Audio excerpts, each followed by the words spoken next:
আপনি যদি PNB on অ্যাপের মাধ্যমে যে কোনো ব্যক্তির ব্যাঙ্ক অ্যাকাউন্ট নাম্বারে টাকা পাঠাতে চান তাহলে আপনি একদম সঠিক ভিডিওতে এসেছেন। কারণ এই ভিডিওটি দেখার পর আপনি মাত্র 2 থেকে 3 মিনিটের মধ্যেই পিএনবি অন অ্যাপ থেকে যে কোনো ব্যাঙ্ক অ্যাকাউন্ট নাম্বারে টাকা পাঠাতে পারবেন, তাও আবার খুব সহজভাবে। তো সেটি করার জন্য সবার প্রথমে আপনি আপনার মোবাইলে পিএনবি অন অ্যাপটি প্লে স্টোর থেকে আপডেট করে নিয়ে ওপেন করে নেবেন। তো ওপেন করার পর এরকম একটি ইন্টারফেস আপনার সামনে খুলে চলে আসবে। এখানে আপনারা পে অ্যান্ড ট্রান্সফারের জায়গায় ফান্ড ট্রান্সফার নামে একটি অপশন দেখতে পাবেন, সেটিতে ক্লিক করতে হবে। তারপর এরকম পেজ আসলে এখানে ট্রান্সফার টু বেনিফিশিয়ারি এবং কুইক ট্রান্সফার এই দুটি অপশন দেখতে পাবেন। তো কুইক ট্রান্সফারের মাধ্যমে কোনো বেনিফিশিয়ারি অ্যাকাউন্ট যোগ না করেই সর্বোচ্চ 10,000 টাকা পর্যন্ত সঙ্গে সঙ্গে পাঠানো যায়। এখানেও পরিষ্কারভাবে ম্যাক্সিমাম লিমিটেড 10,000 লেখা রয়েছে দেখতে পাবেন। কিন্তু আপনি যদি 1 লাখ, 2 লাখ বা 3 লাখ পাঠাতে চান তাহলে প্রথমে বেনিফিশিয়ারি অ্যাকাউন্ট যোগ করতে হবে। তার জন্য আগের পেজে চলে এসে আগের মতো ফান্ড ট্রান্সফার অপশনের ওপর ক্লিক করে এখান থেকে ট্রান্সফার টু বেনিফিশিয়ারি অপশনের ওপর ক্লিক করুন।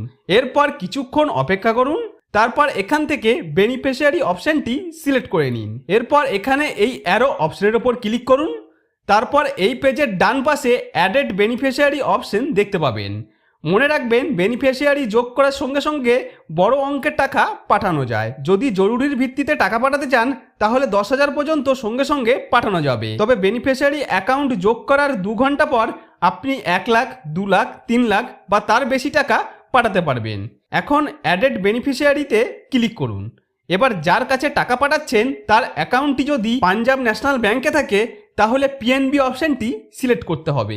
এরপর যার অ্যাকাউন্টে টাকা পাঠাবেন বেনিফিশিয়ারি অ্যাকাউন্ট নাম্বারের জায়গায় তার ব্যাংক অ্যাকাউন্ট নাম্বারটি লিখে দিতে হবে। কনফার্ম বেনিফিশিয়ারি অ্যাকাউন্ট নাম্বারের জায়গায় ওপরের একই অ্যাকাউন্ট নাম্বারটি আরেকবার এখানে টাইপ করে কনফার্ম করে নিতে হবে। নিক নেমের জায়গায় আপনার নামের প্রথম 3টি অক্ষর লিখে দিতে পারেন।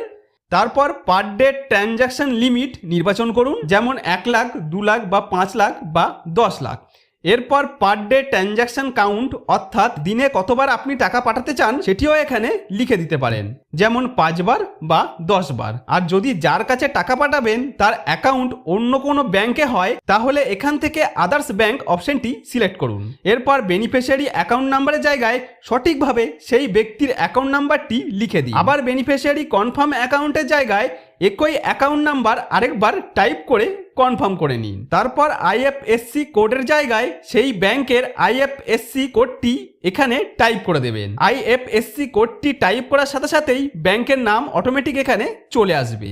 এরপর এখানে এই ভ্যালিডেট বেনিফিশিয়ারিতে ক্লিক করলে ওই ব্যক্তির ব্যাংকে থাকা নামটি অটোমেটিক এখানে চলে আসবে। তারপর এখানে যার অ্যাকাউন্ট তার ফুল নামটি লিখে দিন। নিক নেমের জায়গায় নামের 3টি অক্ষর এখানে লিখে দেবেন। এরপর পার ডে ট্রানজ্যাকশন লিমিট এবং পার ডে ট্রানজ্যাকশন কাউন্ট এই জায়গাগুলিতে আপনার প্রয়োজনীয় অনুযায়ী সেট করুন। তো এই পেজে সব কিছু সঠিকভাবে ফিল আপ করে নেবার পর সবশেষে নেক্সটে ক্লিক করুন। এরপর যে বেনিফিশিয়ারি অ্যাকাউন্টটি ফিল আপ করলেন তার সমস্ত ডিটেলস এখানে দেখতে পাবেন। এখান থেকে আরেকবার চেক করে নেবেন সব কিছু ঠিকঠাক আছে কিনা। যদি সব কিছু ঠিকঠাক থাকে তাহলে নিচে কনফার্ম অপশনের ওপর ক্লিক করুন। তারপর এরকম আসলে এখানে আবার পিএনবি অন অ্যাপের টিপিন নাম্বারটি দিয়ে দেবেন। তো 4 সংখ্যার টিপিন নাম্বার দিয়ে দেওয়ার পর আপনার রেজিস্টার মোবাইল নাম্বারে SMS এর মাধ্যমে 6 সংখ্যার ওটিপি আসবে।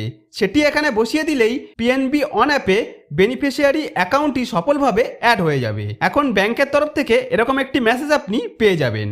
তো বন্ধুরা, এইভাবে আপনি যাকে টাকা পাঠাতে চান তার অ্যাকাউন্ট নাম্বারটি পিএনবি অ্যাপে সেভ করে নেবেন। যদি 10,000 টাকা পাঠাতে চান তাহলে বেনিফিশিয়ারি অ্যাকাউন্ট যোগ করার পরই পাঠাতে পারবেন। কিন্তু 10,000-এর বেশি যেমন 50,000, 1 লাখ বা তার বেশি পাঠাতে চাইলে আপনাকে 2 ঘন্টা অপেক্ষা করতে হবে। তো 2 ঘন্টা অপেক্ষা করার পর পিএনবি অন অ্যাপের হোম পেজে চলে এসে আবার আগের মতো এখানে ফান্ড ট্রান্সফার অপশনের উপর ক্লিক করে এই পেজে এখান থেকে ট্রান্সফার টু বেনিফিশিয়ারিতে ক্লিক করুন। এরপর এখান থেকে বেনিফিশিয়ারি সিলেক্ট করে ডান দিকে এই অ্যারোতে ক্লিক করুন। এরপর এখানে নিচে আপনার যোগ করা বেনিফিশিয়ারি অ্যাকাউন্টটি দেখতে পাবেন। এর উপর ক্লিক করলে আমি যে ইউনিয়ন ব্যাংকের একটি বেনিফিশিয়ারি অ্যাকাউন্ট অ্যাড করলাম সেটি দেখতে পাবো।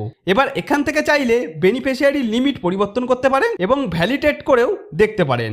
এরপর আপনি যত টাকা পাঠাতে চান সেই পরিমাণ অ্যামাউন্টের ঘরে লিখুন। উদাহরণ হিসাবে আমি 1000 টাকা পাঠাচ্ছি, তাই অ্যামাউন্টের ঘরে 1000 লিখলাম। এরপর মুভ টু ট্রান্সফারের জায়গায় IMPS নির্বাচন করলে টাকা সঙ্গে সঙ্গে ওই ব্যক্তির অ্যাকাউন্টে পৌঁছে যাবে। আর যদি NEFT নির্বাচন করেন তাহলে টাকা সেই দিনই যাবে, তবে কিছুক্ষণ সময় লাগবে। আর RTGS এর ক্ষেত্রে নির্দিষ্ট ন্যূনতম পরিমাণ টাকা থাকলেই সেই অপশন ব্যবহার করতে পারবেন। এখন আমি IMPS নির্বাচন করছি। এরপর রিমার্কের জায়গায় লিখতে হবে কি কারণে টাকা পাঠাচ্ছেন, যেমন হোম পেমেন্ট, রেন্ট, শপিং অথবা আদার্স যে কোনো একটি অপশন আপনি এখান থেকে নির্বাচন করে নেবেন। এরপর নেক্সটে ক্লিক করুন। কিছুক্ষণ অপেক্ষা করার পর একটি কনফার্মেশনের পেজ আপনার সামনে চলে আসবে। এখানে ভালোভাবে দেখে নিন কত টাকা আপনি পাঠাচ্ছেন, রিমার্ক ঠিক আছে কিনা, তারিখ ঠিক আছে কিনা, যাকে টাকা পাঠাচ্ছেন তার অ্যাকাউন্ট নাম্বার ঠিক আছে কিনা।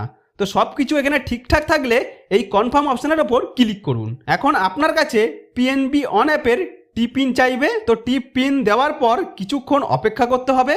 তো সব কিছু ঠিকঠাক থাকলে আপনার ফান্ড ট্রান্সফার সফলভাবে সম্পূর্ণ হবে এবং সঙ্গে সঙ্গে যাকে টাকা পাঠালেন তার অ্যাকাউন্টে তা আপনার টাইপ করা অ্যামাউন্টটি পৌঁছে যাবে। তারপর এখানে ফান্ড ট্রান্সফার সাকসেসফুল সেই লেখাটি দেখাবে। তাহলে বন্ধুরা এইভাবে খুব সহজেই আপনারা আমার স্টেপগুলি পরপর ফলো করে PNB অন অ্যাপের মাধ্যমে আপনি যে কোনো কারোর অ্যাকাউন্টে খুব সহজেই টাকা পাঠাতে পারেন।